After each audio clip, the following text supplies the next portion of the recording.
Hurricane Teddy has continued to strengthen throughout the day and is now a Category 4 hurricane on the Saffir-Simpson hurricane wind scale at 20.9 degrees north, 54.7 degrees west as of 12 a.m. AST this September the 18th. You can see that eye clearing out there on satellite imagery. Winds are at 140 miles per hour with a pressure of 945 millibars as the storm continues to strengthen overnight tonight, moving northwest at 12 miles per hour, and it has been upgraded since earlier today to a Stage 4 on the CDPS scale.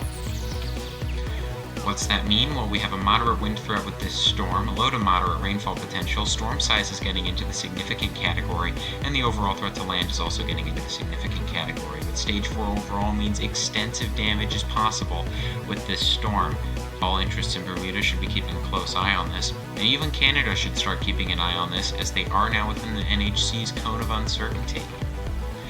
So again, that means extensive damage potential is possible. You can see that wind field continuing to expand on Teddy, a Category 4 hurricane, as we continue to see those quadrants get larger and larger. Again, that's at 20.9 degrees north, 54.7 degrees west. So how far away is it from land? Well, from St. John's, it's about 539 miles away, about 579 from Roseu, about 587 from Marigot, from Bermuda, about 1,023, and from Sydney, about 1,800 miles away. There are no watches and warnings in effect at this time, but by this time tomorrow, I would expect that to change. So what are we looking at right now on intensity estimates? Well, RAM and AMSU keeping it at a Category 3, but Recon in the National Hurricane Center and Force 13 running with 140 miles per hour. SATCON is at 145, and ADT is all the way up at 155 miles per hour. Well, here we are with the cone of uncertainty for the storm. Teddy's expected to remain a major hurricane with a 145 mile per hour peak given by the National Hurricane Center, and it'll still be a major as it approaches Bermuda.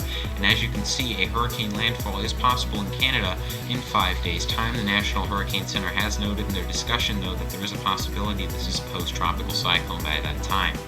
So let's take a look at the H-Wharf's rain swath. You can see it there accordingly, and you can actually see how shear increases on the day 4 and 5 forecast points as that rain all gets lofted to the west. Regardless, there you can see that 16 to 24 inch very isolated point, but Bermuda itself unlikely to get much more than 8 inches at a maximum here, assuming that the center does pass to the east of Bermuda, which is expected at this time, and even 8 inches could be a stretch. Sea surface temperatures are looking good as of 6 UTC still.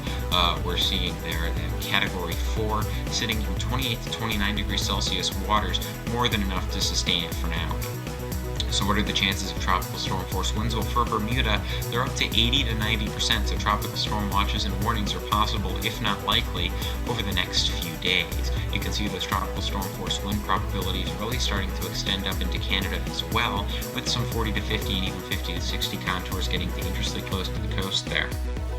You can also see on the chances of hurricane force winds, Bermuda in the 30 to 40% chance slot, and you can see there as those chances do extend to the north, they do extend towards Canada with time.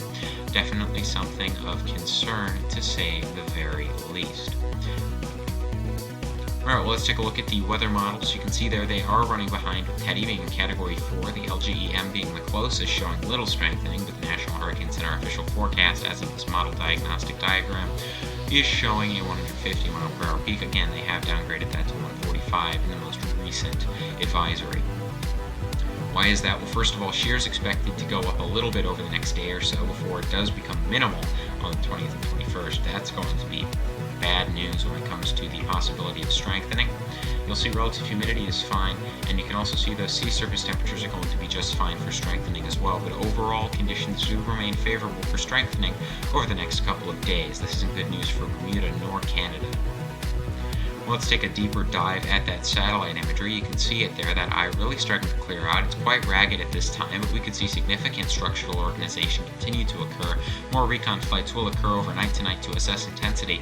We'll be seeing what we wake up to tomorrow morning. Force 13 will have an update for you at some point tomorrow regarding Teddy and its impacts to Bermuda and Canada as we do get more certainty on just what those impacts will be.